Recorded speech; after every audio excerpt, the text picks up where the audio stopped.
Le conseil municipal de Lucelles-Mal a toujours une fibre pour réfléchir à des moyens de chauffage, d'isolation qui sont plus en rapport avec la société actuelle et moins polluants. Et donc, le premier projet que nous avons mené, c'est un restaurant qui est situé sur un étang de 11 hectares et nous avons choisi la géothermie sur sonde avec un projet qui a été mené avec l'aide de l'ADEME et de la région. Donc c'est un projet qui fonctionne actuellement, le restaurant est ouvert et tout l'hiver il a été chauffé par la géothermie.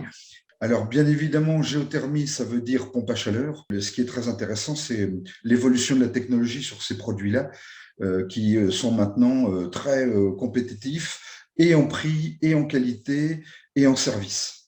La réussite du premier projet nous a motivés puisque nous travaillons avec une association locale qui reçoit des seniors. Donc nous avons créé 11 pavillons qui sont chauffés tous intégralement en géothermie. Les 11 pavillons sont en fin de construction et ils vont être ouverts à la location dans quelques mois. L'intérêt, c'est que chaque personne a sa pompe à chaleur et peut régler suivant son désir, la température, le rafraîchissement, voilà.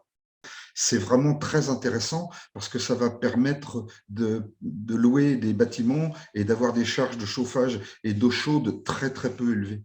L'estimation de l'ADEME, c'est 400-500 euros par an de chauffage et de rafraîchissement.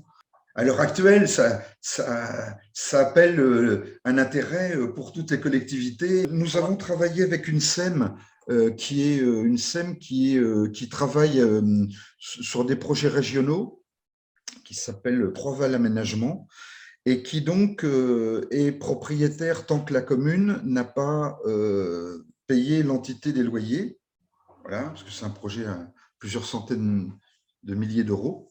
Et l'association Lucéenne qui s'occupe de la gestion de ce village senior nous verse un loyer.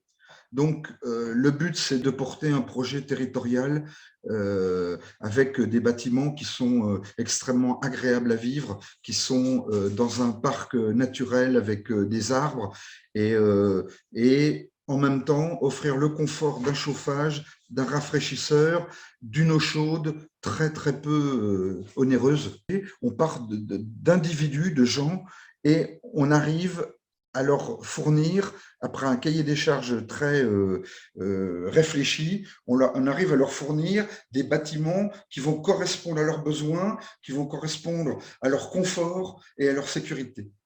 Le projet avec l'ADEME est très très bien défini puisque la maintenance est réalisée par une entreprise et donc il y a un entretien tous les ans, une vérification. Le travail de l'ADEME, l'ADEME régional en tout cas, est très très performant puisque nous avons, en général c'est sur 2 saisons, nous avons tous les mois, nous contrôlons la consommation électrique, les flux, la qualité du chauffage, les températures, donc c'est toujours très suivi. C'est une garantie pour nous. Et c'est aussi une garantie pour l'ADEME. On a beaucoup travaillé avec CB45, qui est un cabinet spécialisé dans la géothermie locale, qui est à Orléans. Et puis, on a travaillé, donc il y a un appel d'offres, hein, puisque forcément, nous sommes une collectivité. Donc, il y a un appel d'offres qui a été fait et c'est une entreprise Castelroussine qui a été choisie et qui avait déjà démontré son intérêt, ses qualités pour la géothermie. Et donc, nous étions ce matin avec l'ADEME parce que nous développons un autre projet de 11 pavillons, mais là, ça ne sera pas pour des personnes âgées, c'est pour des jeunes couples, faire des logements sociaux et avec une capacité d'acquisition. Tous les conseils municipaux de France ont cette optique-là. Après, il faut dépasser les problèmes que ça peut générer de premier abord. C'est-à-dire que c'est compliqué, il faut monter des dossiers, mais on est tellement soutenu qu'on arrive, alors c'est pas toujours facile, hein, il n'y a rien d'idyllique, hein, voilà, mais on arrive à travailler, à se consacrer à un projet et puis à le mener à son terme.